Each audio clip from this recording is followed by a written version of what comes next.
नमस्कार दोस्तों, आप सभी का आज के इस सेशन में स्वागत है। और आज के इस सेशन में हम बात करेंगे भूगोल। दोस्तों, क्लास 12 भूगोल विषय के अंदर अति महत्वपूर्ण प्रश्नों के बारे में चर्चा करेंगे, जो आपकी बोर्ड के अंदर सफलता के लिए अति महत्वपूर्ण साबित होने वाले हैं। तो सेशन को दोस्तों पूरा देखिए, अपने दोस्तों तक शेयर करिए। अगर आप चैनल पर नए हो तो चैनल को सब्सक्राइब भी जरूर करिए। भूगोल के अंदर अध्याय 1 से लेकर के जितने भी आपके अध्याय है, उन सभी अध्यायों के अति महत्वपूर्ण प्रश्न है, उनको लेकर के आया हूँ। तो दोस्तों, इनसे आपको बहुत बड़ा फ़ायदा मिलने वाला है। अपने दोस्तों तक शेयर ज़रूर करना दोस्तों। मेरा विचार है कि आगे अगर जैसे आप बीएसटीसी वगैरह करना चाहते हो, तो उसके लिए दोस्तों हमारा परिवार अगर बड़ा हो जाए, तो दोस्तों अब भी हमारा परिवार है तो 2000 के प्लस पहुंच चुका है। तो उसके बाद दोस्तों अगर 10,000 से अधिक निकल जाता है, तो मैं इस चैनल पर दोस्तों जो अपने 3 टीचर और लेकर के आने वाला हूँ, जो आपकी बीएसटीसी की भी तैयारी करवाएंगे। और हर एक महत्वपूर्ण में जानकारी बीएसटीसी के अंदर क्या करना है, हर एक महत्वपूर्ण जानकारी देने वाला हूँ। किस प्रकार से आपको एग्ज़ाम फाइट करना है, फिर आगे क्या प्रोसेस होता है, कितनी फीस वगैरह लगती है, वो सारी चीज़ें एनालिसिस कर दूंगा। इसलिए दोस्तों आप मेरा ये कहना मानिए कि आप अपने दोस्तों तक शेयर करिए। और एक स्टूडेंट, मेरा स्टूडेंट, मैं दिल से कह रहा हूँ दोस्तों, आप 5 या 10 सब्सक्राइब बढ़ाने की कृपया मेरी हेल्प कीजिए। मैं जल्दी आपको, जितनी आप मेरी हेल्प करोगे उतनी मैं आपके लिए बेस्ट इंग्लिश का टीचर उतारने वाला हूँ दोस्तों। जल्दी ही आपके बीच में मैं बीएसटीसी वाले टीचर रीजनिंग के उनको उतारने वाला हूँ। तो उनसे आपको दोस्तों बहुत बड़ा फ़ायदा होगा। राजस्थान जी के हो, हर एक टीचर के आपके सामने लेकर के आऊँगा। 10,000 प्लस निकल जाएँ तो आपकी अच्छी हेल्प करने वाला हूँ, वो भी फ्री में और अच्छा कंटेंट के साथ दोस्तों मैं आपके साथ आने वाला हूँ। तो दोस्तों सेशन को पूरा देखिए। और अगर आपने हमारे जो टेलीग्राम चैनल है उसको ज्वाइन नहीं किया है, तो उसे ज़रूर कीजिए। हो चुका आगाज रण का, युग बदलने की तैयारी है, जीत उसी की होगी जिसका संघर्ष जारी है। जो विद्यार्थी लगातार एक रूम में बैठकर संघर्ष कर रहा है, और बोर्ड के अंदर दोस्तों जब आपका रिजल्ट आएगा, तब आप एक गांव में और अपने माता पिता के नाम रोशन करके शेर की तरह दहाड़ने वाले हो दोस्तों। तो चलिए दोस्तों शुरू करते हैं आज के सेशन की शुरुआत। दोस्तों हमारा पहला प्रश्न है दोस्तों, पहला दोस्तों हमारा जो अध्याय है वो पहला अध्याय है आपका मानव भूगोल प्रकृति और विषय। अध्याय का नाम है मानव भूगोल प्रकृति और विषय। दोस्तों अब की बार वस्तुनिष्ठ प्रश्न ज़्यादा आने वाले, तो उनके बारे में भी मैंने अच्छा जो आपका कंटेंट बनाया है। तो दोस्तों पहला प्रश्न है हमारा कि निम्नलिखित, दोस्तों क्या प्रश्न है पहला, कि निम्नलिखित में से कौन सा भौगोलिक सूचना का स्रोत नहीं है। निम्नलिखित में से कौन सा भौगोलिक सूचना का स्रोत नहीं है, तो इसका दोस्तों राइट आंसर होगा 6। क्या राइट आंसर होगा दोस्तों? 6 होगा। चंद्रमा से चट्टानी पदार्थों के नमूने क्या नहीं है दोस्तों? भौगोलिक सूचना का स्रोत नहीं है। यात्रियों का विवरण दोस्तों है, प्राचीन मानचित्र हैं, प्राचीन महाकाव्य भी है। ये दोस्तों इसका राइट आंसर होने वाला है। नेक्स्ट दोस्तों दूसरा प्रश्न है, निम्न में से कौन सा आर्थिक भूगोल का उपक्षेत्र नहीं है। निम्न में से कौन सा आर्थिक भूगोल का उपक्षेत्र नहीं है, तो इसका दोस्तों राइट आंसर होगा सैन्य भूगोल। क्या दोस्तों? राइट आंसर होगा सैन्य भूगोल। दोस्तों संसाधन भूगोल दोस्तों आर्थिक भूगोल का उपक्षेत्र है, कृषि भूगोल, पर्यटन भूगोल तो है ही, और सैन्य भूगोल इसका नहीं है। नेक्स्ट दोस्तों तीसरा प्रश्न है, मानव भूगोल के जनक कौन है। मानव भूगोल के जनक कौन है दोस्तों, तो इसका राइट आंसर होगा रेट जेल। कौन दोस्तों? रेट जेल है और मानव भूगोल के जनक है। ये प्रश्न दोस्तों इंपॉर्टेंट प्रश्न है, आपके बोर्ड के एग्जाम के अंदर पूछा जा सकता है, तो इसको अच्छी तरीके से याद करके जरूर जाइए। मानव भूगोल के जनक कौन है दोस्तों? रेट जेल है। नेक्स्ट दोस्तों चौथा प्रश्न है, मानव भूगोल की कल्याणपरक अथवा मानवतावादी विचारधारा का संबंध है। दोस्तों मानव भूगोल की कल्याणपरक अथवा मानवतावादी विचारधारा का संबंध है, तो इसका आंसर होगा क्षेत्रीय कल्याण से। किससे दोस्तों? क्षेत्रीय कल्याण। मानव जो भूगोल की कल्याणपरक और मानवतावादी विचारधारा का संबंध किससे है? क्षेत्रीय कल्याण से है। नहीं दोस्तों, ये इसका राइट आंसर होगा सामाजिक कल्याण। क्या दोस्तों? ये नहीं होने वाला है, इसका राइट आंसर होगा सामाजिक दोस्तों। सॉरी, मानव भूगोल की कल्याणपरक अथवा मानवतावादी विचारधारा का संबंध किसे है? सामाजिक कल्याण से है। ये दोस्तों इसका राइट आंसर होने वाला है। नेक्स्ट दोस्तों पांचवा प्रश्न है आपका कि निम्नलिखित में से कौन सा एक लोगों और पर्यावरण के बीच अन्योन्य क्रिया का सर्वाधिक महत्वपूर्ण कारक है, तो इसका दोस्तों राइट आंसर होगा मानव बुद्धिमत्ता। क्या दोस्तों? मानव बुद्धिमत्ता है, और लोगों और पर्यावरण के बीच अन्योन्य क्रिया का सर्वाधिक महत्वपूर्ण कारक है। नेक्स्ट दोस्तों छठा प्रश्न है, निम्न में से कौन सा मानव भूगोल का उपागम नहीं है। निम्न में से कौन सा मानव भूगोल का उपागम नहीं है, तो दोस्तों इसका राइट आंसर होने वाला है मात्रात्मक क्रांति। क्या दोस्तों?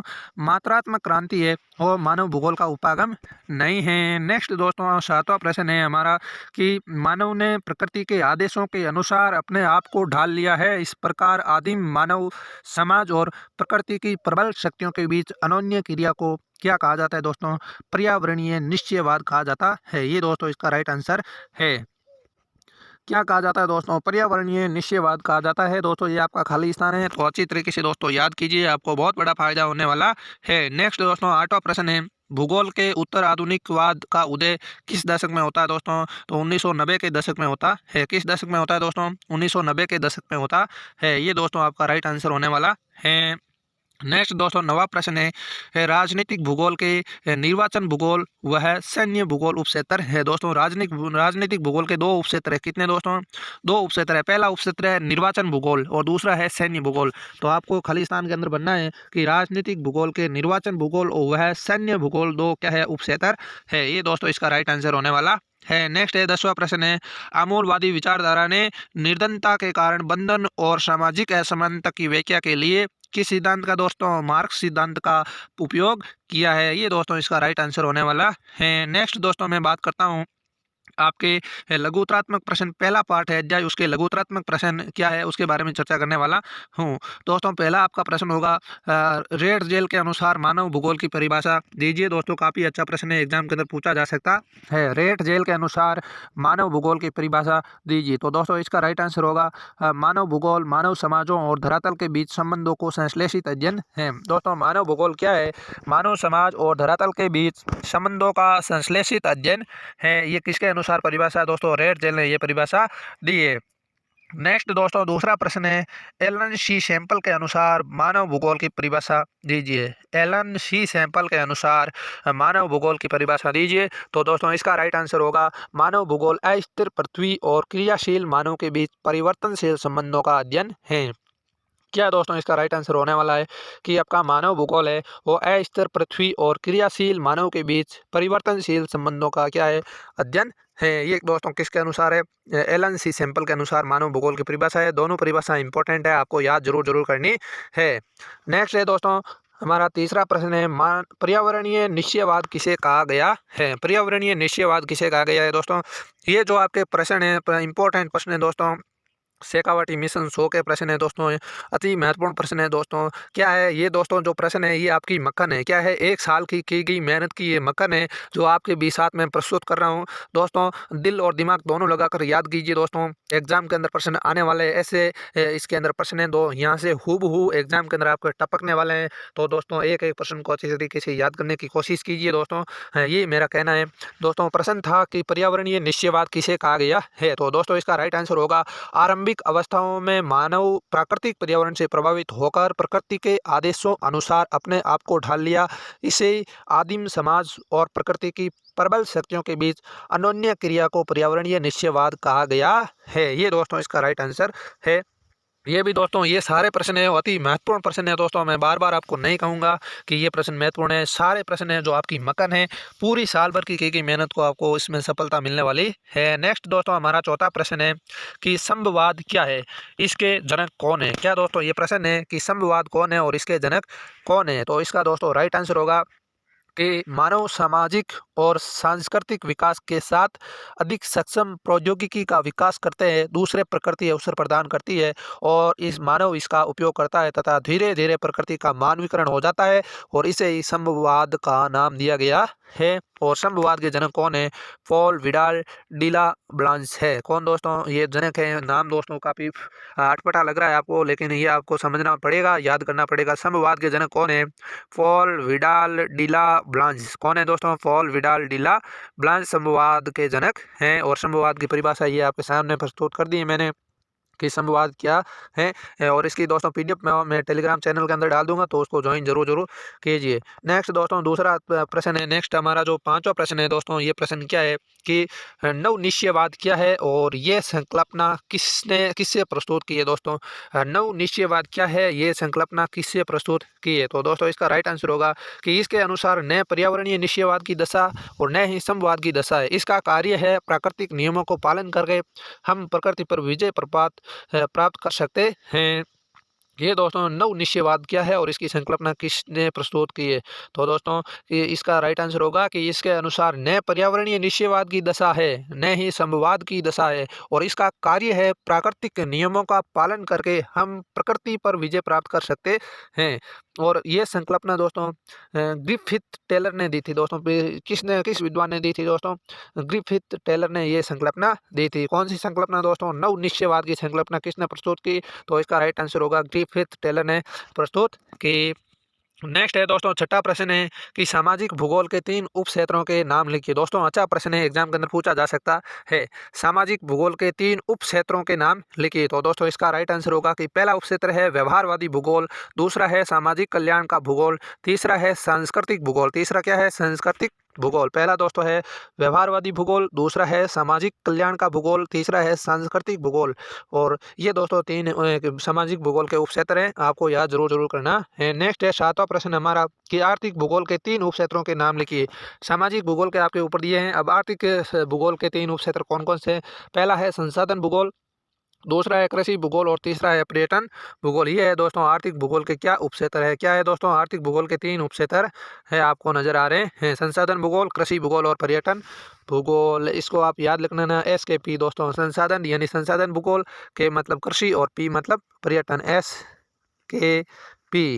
SKP यानी दोस्तों जो आर्थिक है, आर्थिक भूगोल के 3 उपक्षेत्र कौन कौन से हैं? SKP, संसाधन भूगोल, कृषि भूगोल और पर्यटन भूगोल। ये आपको याद रखना है। ऊपर वाले भी दोस्तों VSS याद रखने ला दोस्तों। सामाजिक के जो भूगोल है उसके इसको इंग्लिश के अंदर शॉर्ट बना लो, ट्रिक क्या बना लो दोस्तों? शॉर्ट ट्रिक बना लो, VSS बना लो। क्या बना लो दोस्तों? VSS बना लो, इससे आपको वो फायदा होने वाला है। नेक्स्ट है दोस्तों, नेक्स्ट हमारा दोस्तों दूसरा अध्याय है दोस्तों, आपका दूसरा अध्याय है। इससे अति महत्वपूर्ण प्रश्नों के बारे में चर्चा करने वाले हैं दोस्तों। मैंने पहले भी कहा, ये आपके मकन है और इस मकन का शानदार उपयोग कीजिए, आपको बोर्ड के अंदर इससे बहुत सारी हेल्प मिलने वाली है। दूसरा प्रश्न है दोस्तों, अध्याय है आपका विश्व जनसंख्या वितरण, घनत्व और वृद्धि। तो इसके दोस्तों वस्तुनिष्ठ में प्रश्नों में से कौन से इंपॉर्टेंट है और अति लघुत्मक और बड़े प्रश्न में से कौन कौन से इंपॉर्टेंट है, उसके सारे पर चर्चा करने वाले हैं। तो पहला प्रश्न है दोस्तों इसका कि निम्नलिखित में से किस महाद्वीप में जनसंख्या वृद्धि सर्वाधिक है? दोस्तों निम्नलिखित में से किस महाद्वीप में जनसंख्या वृद्धि सर्वाधिक है? तो इसका दोस्तों राइट आंसर है अफ्रीका महाद्वीप के अंदर क्या है? जनसंख्या वृद्धि क्या है? सर्वाधिक है। नेक्स्ट है दूसरा प्रश्न दोस्तों, निम्नलिखित में से कौन सा एक विरल जनसंख्या क्षेत्र वाला क्षेत्र नहीं है? दोस्तों निम्नलिखित में से कौन सा एक विरल जनसंख्या वाला क्षेत्र नहीं है? तो इसका राइट आंसर होगा दोस्तों दक्षिण पूर्वी एशिया। क्या राइट आंसर होगा दोस्तों? दक्षिण पूर्वी एशिया, जो क्या दोस्तों विरल जनसंख्या वाला क्षेत्र नहीं है। नेक्स्ट है दोस्तों तीसरा प्रश्न कि विश्व में सर्वाधिक जनसंख्या घनत्व वाला देश कौन सा है? विश्व में सर्वाधिक जनसंख्या घनत्व वाला देश कौन सा है दोस्तों? इसका राइट आंसर होगा सिंगापुर। क्या दोस्तों? सिंगापुर है और विश्व में सर्वाधिक जनसंख्या घनत्व वाला देश है। और सर्वाधिक जनसंख्या वाला देश है चीन और दूसरे नंबर पर आता है अपना भारत। ये आपको याद रखने वाला है। नेक्स्ट है दोस्तों चौथा प्रश्न है कि उद्योगों की उपस्थिति के कारण विश्व का कौन सा प्रदेश सघन बसा है? दोस्तों उद्योगों की उपस्थिति के कारण विश्व का कौन सा प्रदेश है वो सघन बसा है? तो इसका राइट आंसर होगा दोस्तों क्या कि जापान का कोबे ओसाका। तो कौन सा शहर है दोस्तों? जापान का कोबे ओसाका है, जो उद्योगों की उपस्थिति के कारण विश्व का क्या है? सघन प्रदेश बसा हुआ है। ये दोस्तों इसका राइट आंसर है। नेक्स्ट है पांचवा, निम्नलिखित में से कौन सा प्रतिकृष कारक नहीं है? दोस्तों निम्नलिखित में से कौन सा है जो प्रतिकृष कारक नहीं है? तो इसका राइट आंसर होगा जो दोस्तों चिकित्सा शैक्षिक सुविधा है, ये प्रतिकृष कारक नहीं है। जलाभाव प्रतिकृष कारक है, बेरोजगारी है, महामारियां हैं, ये दोस्तों तीनों हैं वो प्रतिकृष कारक है। और ये चिकित्सा शैक्षिक व्यवस्था सुविधाएं है, ये प्रतिकृष कारक आपका नहीं है। नेक्स्ट है दोस्तों हम बात करते हैं आपके छठे प्रश्न की। छठा प्रश्न है दोस्तों कि विश्व जनसंख्या को 5 अरब से 6 अरब होने में कितना समय लगा है? दोस्तों विश्व की जनसंख्या को 5 अरब से 6 अरब होने में कितना समय लगा है? तो दोस्तों इसका राइट आंसर होगा 12 वर्ष का समय लगा। कितने वर्ष का दोस्तों? 12 वर्ष का समय लगा है। विश्व की जनसंख्या को 5 अरब से 6 अरब होने तक कितना समय लगा है? आपका 12 वर्ष समय लगा है। नेक्स्ट दोस्तों आपका 7वां प्रश्न है कि विश्व की 90% जनसंख्या कितने प्रतिशत स्थल भाग पर निवास करती है? इसका दोस्तों राइट आंसर होगा 10% स्थल भाग पर निवास करती है। नेक्स्ट है दोस्तों आपका 8वां प्रश्न कि विश्व में सर्वाधिक जनसंख्या वाला महाद्वीप एवं देश कौन सा है। दोस्तों विश्व में सर्वाधिक जनसंख्या वाला महाद्वीप पूछे तो उस महाद्वीप का नाम है एशिया महाद्वीप। कौन सा दोस्तों? एशिया महाद्वीप है। विश्व में सर्वाधिक जनसंख्या वाला महाद्वीप कौन सा है? एशिया महाद्वीप। और देश कौन सा है? देश है चीन देश। और अपना भारत कितने नंबर पर है? 2 नंबर पर है। कितने नंबर पर दोस्तों? दूसरा स्थान भारत का है विश्व में। नेक्स्ट है 9वां प्रश्न है दोस्तों, भूमध्य सागरीय प्रदेश में अधिक जनसंख्या का क्या कारण है। दोस्तों भूमध्य सागरीय प्रदेश में अधिक जनसंख्या का क्या कारण है? तो इसका दोस्तों राइट आंसर होगा सुखद जलवायु। क्या दोस्तों? सुखद जलवायु है और इसका अति क्या है महत्वपूर्ण कारक है। किसके लिए दोस्तों? अधिक जनसंख्या के लिए। नेक्स्ट है दोस्तों 10वां प्रश्न, अफ्रीका की कंटका जाम्बिया तांबा पेटी की जनसंख्या सघन क्यों है। दोस्तों अफ्रीका की कंटका जाम्बिया तांबा पेटी की जनसंख्या सघन सघन क्यों है? तो इसका दोस्तों राइट आंसर होगा यहाँ तांबा खनन से उत्पन्न रोजगार के कारण दोस्तों यहाँ पर तांबा ज़्यादा होता है और उससे लोगों को अधिक से अधिक रोजगार मिलता है और इस कारण यहाँ की जनसंख्या क्या है? सघन है। नेक्स्ट है दोस्तों 11वां प्रश्न है कि जनसंख्या वृद्धि किसे कहते हैं। जनसंख्या वृद्धि किसे कहते हैं? ये प्रश्न दोस्तों आपके एग्जाम के अंदर टपक सकता है। क्या दोस्तों? एग्जाम के अंदर टपक सकता है कि जनसंख्या वृद्धि किसे कहते हैं। तो इसका दोस्तों राइट आंसर होगा किसी क्षेत्र में निश्चित अवधि के दौरान बसे हुए लोगों की संख्या में परिवर्तन को जनसंख्या वृद्धि कहते हैं। किसी क्षेत्र में निश्चित अवधि के दौरान बसे हुए लोगों की संख्या में वृद्धि को जनसंख्या वृद्धि कहते हैं। दोस्तों ये इसका राइट आंसर है कि किसी क्षेत्र में निश्चित अवधि के दौरान बसे हुए लोगों की संख्या में परिवर्तन को क्या कहते हैं? जनसंख्या वृद्धि कहते हैं। ये दोस्तों इसका राइट आंसर है। नेक्स्ट दोस्तों मैं बात करता हूँ आपके 12वें प्रश्न की। 12वां प्रश्न है जनसंख्या की वास्तविक वृद्धि क्या है। दोस्तों जनसंख्या की वास्तविक वृद्धि क्या है? तो इसका राइट आंसर होगा कि वास्तविक जनसंख्या वृद्धि बराबर जन्म माइनस मृत्यु प्लस आप्रवास प्लस उत्प्रवास। ये दोस्तों जनसंख्या की क्या है? वास्तविक वृद्धि है। नेक्स्ट है दोस्तों 13वां प्रश्न है कि आप्रवास किसे कहते हैं। दोस्तों आप्रवास का मतलब क्या होता है इसके बारे में बताना है। दोस्तों आप्रवास है प्रवासी जो किसी नए स्थान पर जाते हैं उसे क्या कहते हैं? आप्रवासी कहते हैं। क्या कहते हैं? प्रवासी जो किसी नए स्थान पर जाते हैं तो उसे कहते हैं दोस्तों अप्रवासी। अप्रवासी ठीक है ना। अप्रवासी जैसे इसको आप जो याद करने के लिए दोस्तों ट्रिक बना ले। आ का मतलब आगमन किसका?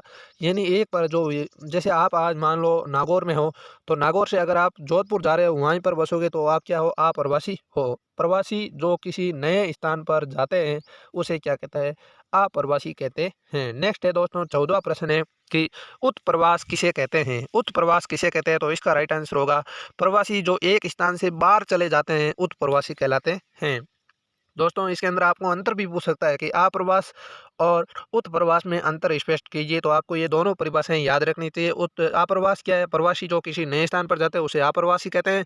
और उत्प्रवास क्या है? प्रवासी जो एक स्थान से बाहर चले जाते हैं उसे उत्प्रवासी कहते हैं।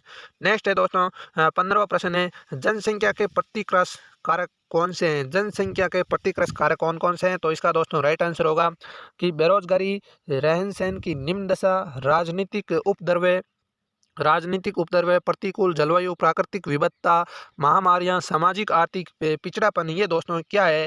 जनसंख्या के प्रतिक्रस प्रमुख कारक हैं। आपको याद जरूर रखना है। नेक्स्ट है दोस्तों हमारा 16वां प्रश्न है जनसंख्या के अपक्रस कारक कौन कौन से हैं। दोस्तों प्रतिक्रस कारक को आपको ध्यान में रखना है। प्रतिक्रस कारक कौन कौन से हैं?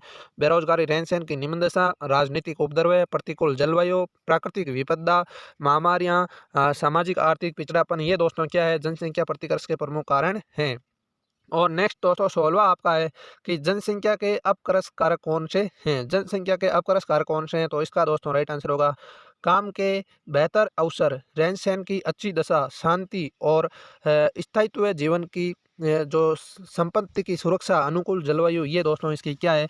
जनसंख्या के अपक्रस कारक है। कौन कौन से? काम के बेहतर अवसर, रहन सहन की अच्छी दशा, शांति और स्थायित्व, जीवन की संपत्ति की सुरक्षा और अनुकूल जलवायु। ये दोस्तों इसका राइट आंसर है। दोस्तों आपको प्रतिक्रस और अपक्रस के जो महत्वपूर्ण कारक है उनको ध्यान में जरूर रखना है। नेक्स्ट है 17वां प्रश्न विश्व की अनुमानित जनसंख्या वृद्धि 2010 से 15 के बीच में कितनी होती है। दोस्तों 1.2%। कितनी दोस्तों? 1.2% होती है। नेक्स्ट है दोस्तों आपका 18वां प्रश्न है कि जनसंख्या घनत्व का सूत्र लिखिए। जनसंख्या घनत्व का दोस्तों ये सूत्र है जनसंख्या घनत्व बराबर जनसंख्या बट्टा क्षेत्रफल। ये भी दोस्तों आपका पूछा जा सकता है प्रश्न कि जनसंख्या घनत्व को याद करने के लिए सूत्र क्या है कि जनसंख्या घनत्व बराबर जनसंख्या बट्टा क्षेत्रफल। ठीक है ना, ये भी आपको दोस्तों याद रखना है। नेक्स्ट है दोस्तों, इस पार्ट में से निम्नात्मक प्रश्न पूछा जा सकता है, तो इसलिए दोस्तों निम्नात्मक प्रश्न है आपका 19वां प्रश्न दोस्तों, विश्व में जनसंख्या वितरण को प्रभावित करने वाले कारक कौन कौन से हैं। दोस्तों विश्व में जनसंख्या वितरण को प्रभावित करने वाले कारक कौन कौन से हैं, उस पर चर्चा करते हैं। दोस्तों पहला है अपना भौगोलिक कारक। विश्व की जनसंख्या को प्रभावित करने के लिए भौगोलिक कारक कौन कौन से हैं। तो पहला दोस्तों इसके अंदर जल की उपलब्धता। क्या है दोस्तों, जल की उपलब्धता। ये दोस्तों इसी प्रकार को आपको बोर्ड के अंदर हाईलाइट करके लिखना है, जिससे बोर्ड एग्जाम दोस्तों मैं आपको थोड़ा सिंपल भाषा में आप इस प्रकार से आप टॉपिक लगा कर इस प्रकार से आप अंडरलाइन करके उस प्रकार से आप लगा करके दोस्तों उसको हाईलाइट करके दिखाओगे ना, तो वह आपका जो एग्जामिनर होगा, जो एग्जामिनर के आप कॉपी जहाँ टीचर होंगे दोस्तों, वो सिर्फ क्या देखेंगे कि जल की उपलब्धता है, भू आकृति है और जलवायु है और मुद्राएं हैं। ये तो दोस्तों आपको 2 नंबर मिल गए। इसके बाद दोस्तों आर्थिक कारक जितने भी है वो सिर्फ इनको ही देखेंगे। अगर अच्छी तरीके से लिखे हुए हैं तो इन चर्चा को नहीं देखेंगे, क्या लिखी कथा उसके बारे में बिल्कुल भी ध्यान नहीं देते हैं। कोई अच्छा टीचर है जिस विद्यार्थी के दोस्तों 90 से प्लस जाते हैं, कितने दोस्तों 90 अंक से प्लस जाते हैं, उस विद्यार्थी की थोड़ी कॉपी क्या है अच्छी जांची जाती है। इसलिए दोस्तों जो मिनिमम है ना बच्चे 50-60 से प्लस है उसकी बार बार कॉपी कोई चेक नहीं करता है। मैंने कई ऐसे व्याख्याता टीचरों की कॉपी जांचते हुए देखा है और उनसे अनुभव प्राप्त किया, इसलिए आपके साथ साझा कर रहा हूँ कि आप है ना एक तो हर एक चीज़ को हाईलाइट करके दिखाइए दोस्तों, जो टीचर को और आपके बोर्ड के अंदर अच्छे नंबरों के लिए अति महत्वपूर्ण साबित होगी। तो दोस्तों इसके अंदर पहले दी गई है कि जल की उपलब्धता। जल जीवन का सर्वाधिक महत्वपूर्ण कारक है। जल जीवन का सर्वाधिक महत्वपूर्ण कारक है, अतः लोग उन क्षेत्र में बसने की प्राथमिकता देते हैं जहाँ जल आसानी से उपलब्ध होता है। जल का उपयोग पीने, नहाने और भोजन बनाने के साथ पशुओं, फसलों, उद्योगों और नौ संचालन में किया जाता है। यही कारण है कि नदी घाटियाँ विश्व में सबसे सघन बसे हुए क्षेत्र हैं। ये दोस्तों इसका राइट आंसर है। नेक्स्ट दूसरा है दोस्तों भू आकृति। क्या है दोस्तों, भू आकृति। तो इसका दोस्तों राइट आंसर होगा कि लोग समतल मैदानों और मंद ढालों पर बसने को वरीयता देते हैं। इस कारण यह है कि ऐसे क्षेत्र फसलों के उत्पादन, सड़क निर्माण और उद्योगों के लिए अनुकूल होते हैं। पर्वतीय और पहाड़िय क्षेत्र परिवहन तंत्र के विकास में अवरोधक है, इसके लिए प्रारंभ में कृषिगत और औद्योगिक विकास के लिए अनुकूल नहीं होते हैं। अतः इन क्षेत्रों में जनसंख्या कम पाई जाती है। गंगा का मैदान विश्व में सर्वाधिक सघन जनसंख्या वाले क्षेत्रों में से एक है, जबकि हिमालय के पर्वतीय भाग विरल जनसंख्या वाला क्षेत्र है। ये दोस्तों भू आकृति जनसंख्या को प्रभावित करने वाला तत्व दूसरा नंबर है। नेक्स्ट है दोस्तों तीसरी जलवायु। जलवायु दोस्तों क्या है, अति उष्ण तथा ठंडे मरुस्थलों की विषम जलवायु मानव बचाव के लिए असुविधाजनक होती है। सुविधाजनक जलवायु वाले क्षेत्र जिनमें अधिक मौसमी जनसंख्या पाई जाती है। भूमध्य सागरीय प्रदेश सुखद जलवायु के कारण इतिहास के आरंभिक काल से बसे हुए हैं। ये दोस्तों इसका राइट आंसर है। नेक्स्ट है दोस्तों मुद्राएं। क्या दोस्तों, मुद्राएं उपजाऊ मुद्राएं मृदाएं दोस्तों, या मृदा यानी आपकी जो भूमि होती है ना उसको कहते हैं मृदा, मुद्रा नहीं है दोस्तों, मृदाएं। उपजाऊ मृदा कृषि और इससे संबंधित क्रियाएं के लिए महत्वपूर्ण है। दोस्तों जो आपकी उपजाऊ मृदा होती है वो कृषि के लिए तथा इनसे संबंधित क्रियाओं के लिए महत्वपूर्ण होती है। इसलिए उपजाऊ दोमट मिट्टी वाले प्रदेशों पर क्या अधिक लोग निवास करते हैं, क्योंकि ये मृदाएं गहन कृषि का आधार बन जाती हैं। दोस्तों जहाँ पर उपजाऊ मृदा होगी वहाँ लोग अधिक बसेंगे, क्योंकि उपजाऊ मृदा के अंदर अच्छी फसल होती है तो उनका रोजगार अच्छा भी मिलता है। नेक्स्ट है दोस्तों आर्थिक कारणों के बारे में चर्चा करते हैं। आर्थिक कारक कौन कौन से हैं। पहला है दोस्तों खनिज। खनिज दोस्तों निक्षेपों से युक्त क्षेत्रों, खनन और औद्योगिक गतिविधियों रोजगार उत्पन्न करते हैं। अतः कुशल एवं अर्ध कुशल कर्मी इन क्षेत्रों में पहुंचते हैं और जनसंख्या को सघन बना देते हैं। अफ्रीका की कंटका, जाम्बिया, तांबा पेटी इसका अच्छा उदाहरण है। ये दोस्तों आपको उदाहरण मैंने दे दिए हैं। नेक्स्ट है दोस्तों दूसरा प्रश्न है नगरीकरण। नगर रोजगार के बेहतर अवसर, शैक्षिक व चिकित्सा सुविधाएं और परिवहन एवं संचार के बेहतर साधन प्रस्तुत करते हैं और अच्छी नागरिक सुविधाएं तथा नगरीय जीवन के आकर्षण लोगों को नगरों की ओर खींचते हैं और इससे ग्रामीण क्षेत्रों में नगरीय क्षेत्रों में प्रवास होता है। नेक्स्ट है दोस्तों तीसरा औद्योगिकरण। औद्योगिक पेटियां रोजगार के अवसर उपलब्ध कराती है और बड़ी जनसंख्या में लोगों को आकर्षित करती है। और इनमें क्या दोस्तों, इनमें केवल कारखानों के श्रमिक ही नहीं होते हैं, बल्कि परिवहन परिचालक, दुकानदार, बैंक कर्मी, डॉक्टर, अध्यापक तथा अन्य सेवा उपलब्ध करवाने वाले होते हैं। जापान का कोबे ओसाका प्रदेश अनेक उद्योगों की उपस्थिति के कारण सघन बसा हुआ है। आपके दोस्तों ऊपर शॉर्ट प्रश्न आया था ना बहुविकल्पीय प्रश्न कि जापान का कोबे ओसाका जो प्रदेश है वो अनेक उद्योगों के कारण क्या है, उपस्थिति के कारण सघन बसा हुआ है। नेक्स्ट है दोस्तों सामाजिक कारण क्या क्या है। तो दोस्तों सामाजिक कारण है कुछ स्थान धार्मिक और सांस्कृतिक महत्व के कारण अधिक लोगों को आकर्षित करते हैं। ठीक इसी प्रकार लोग उन क्षेत्रों को छोड़कर चले जाते हैं जहां सामाजिक और राजनीतिक अशांति होती है। कई बार सरकारें लोगों को विरल जनसंख्या वाले क्षेत्रों में बसने तथा भीड़ भाड़ वाले स्थानों में चले जाने के लिए प्रोत्साहन देती हैं। ये दोस्तों सामाजिक और सांस्कृतिक कारण हैं। तो दोस्तों ये ऊपर वाला प्रश्न अति महत्वपूर्ण प्रश्न था। और नेक्स्ट दोस्तों बात करते हैं आपके 21वें प्रश्न कि 21वां प्रश्न है दोस्तों जनांगीय संक्रमण सिद्धांत क्या है और जनांगीय संक्रमण की 3 अवस्थाओं की विवेचना करनी है। तो दोस्तों इसका राइट आंसर होगा दोस्तों जनांगीय संक्रमण सिद्धांत क्या है, इसके बारे में चर्चा करते हैं।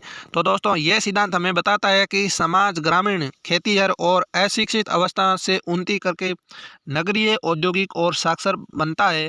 तो किसी प्रदेश की जनसंख्या उच्च जन्म और उच्च मृत्यु से निम्न जन्म और निम्न मृत्यु में परिवर्तित होती है। यह परिवर्तन अवस्थाओं में होते हैं जिसे सामूहिक रूप से जनांगीय चक्कर के रूप में जाना जाता है। दोस्तों ये आपको नीचे दिया गया है दोस्तों ग्रामीण खेतीहर अशिक्षित जनांगीय संक्रमण और नगरीय औद्योगिक और शिक्षित, ये आपको बताया गया है। तो दोस्तों इसके जनांगीय जो संक्रमण है इसके 3 सिद्धांत की 3 अवस्थाएं हैं। तो कौन कौन सी अवस्थाएं हैं इसके बारे में चर्चा करते हैं। इस पार्ट में से दोस्तों 2 ही प्रश्न ऐसे हैं जो अति महत्वपूर्ण है, आप याद करके जरूर जाएं। तो दोस्तों प्रथम अवस्था है कि इस अवस्था में उच्च सर्जनशीलता वह उच्च मृत्युता होती है क्योंकि लोग महामारियों और भोजन की अनिश्चित आपूर्ति से होने वाली मृत्युओं की क्षतिपूर्ति अधिक पुनरुत्पादन से करते हैं। जनसंख्या वृद्धि धीमी होती है और अधिकांश लोग खेती में कार्यरत होते हैं जहां बड़े परिवारों का परिसंपत्ति माना जाता है। जीवन प्रत्याशा निम्न होती है, अधिकांश लोग अशिक्षित होते हैं और उनके प्रौद्योगिकी स्तर निम्न होते हैं। 200 वर्षों पूर्व विश्व के सभी देश इसी अवस्था में थे। दोस्तों 200 वर्ष पूर्व विश्व के जो सभी देश है वो इसी अवस्था में थे। नेक्स्ट है दोस्तों द्वितीय जो अवस्था है, इस अवस्था में जो प्रारंभ से प्रजनशीलता उच्च रहती है किंतु ये समय के साथ घटती जाती है। ये अवस्था घटी हुई मृत्यु दर के साथ आती है। स्वास्थ्य संबंधी दशों व स्वास्थ्यों के सुधार के साथ मृत्युता में कमी आती है और इस अंतर के कारण जनसंख्या में होने वाला शुद्ध योग उच्च होता है। नेक्स्ट है दोस्तों तृतीय अवस्था है। इस अंतिम अवस्था में प्रजनशीलता और मृत्युता दोनों अधिक घट जाती है और जनसंख्या या तो स्थिर हो जाती है या मंद गति से बढ़ती है। जनसंख्या नगरीय और अशिक्षित होती है तथा उसके पास तकनीकी ज्ञान होता है। ऐसे जनसंख्या विचारपूर्वक परिवार के आकार को नियंत्रण करती है। दोस्तों तो ये आपका नीचे आपको दोस्तों मॉडल बना करके जरूर आना है, इससे दोस्तों आपको अच्छी तरीके से नंबर मिलते हैं। जनांगीय संक्रमण सिद्धांत की 3 अवस्थाओं वाले मॉडल की व्याख्या दोस्तों ये आपका मॉडल है, इसको दोस्तों आपको अच्छी तरीके से याद कर लेना है। इस मॉडल को आपको बना करके जरूर आना, इससे दोस्तों आपको नंबर मिलते हैं। मॉडल बनाओगे तो अच्छी तरीके से आपको नंबर मिलने की क्या है ख्वाहिश रहते हैं। तो दोस्तों आज हमने लगभग 2 पार्टों के अति महत्वपूर्ण प्रश्नों पर चर्चा कर ली है। ये दोस्तों आपको सेशन कैसा लगा, अगर अच्छा लगा है तो दोस्तों चैनल को सब्सक्राइब करिए और अपने दोस्तों तक शेयर करिए और कमेंट बॉक्स में कमेंट जरूर कीजिए कि ऐसे ही प्रश्न सभी पार्टों के मैं करवाऊँ या नहीं करवाऊँ, आप जरूर बताना। ये जो सेशन है आपके लिए बेहद अति महत्वपूर्ण साबित होगा दोस्तों। ये चेकआउट मिशन शो के आप लगातार अपनी जो टाइम टेबल बनाया उनके अनुसार पढ़िए। जब आपका माइंड बिल्कुल भी ये नहीं कहता है कि मैं किताब नहीं पढ़ूं, तब आप क्या कीजिए, जो मेरी वाली क्लास है दोस्तों मेरे ऊपर विश्वास कीजिए। पूरी जो सिक्योरिटी मिशन के संपूर्ण अति महत्वपूर्ण प्रश्न आए हैं उनको मैं हल करवा दूंगा, आप मेरे पर भरोसा कीजिए। और दोस्तों आप अपनी जो टाइम टेबल के अनुसार पढ़ाई करते रहिए और ये जो सिक्योरिटी मिशन वाले उसको आपको कहीं से दोस्तों प्रिंट करवा करके नहीं लाना है, मैं आराम से करवा दूंगा। अगर आप करवाना चाहते हो तो भी इसकी PDF है और टेलीग्राम चैनल में डाल दूंगा, वहाँ आप ज्वाइन जरूर कीजिए। तो चलिए दोस्तों आज के सेशन को यहीं विराम देते हैं, मिलते हैं नेक्स्ट सेशन के साथ। तब तक के लिए धन्यवाद। जय हिंद, जय भारत।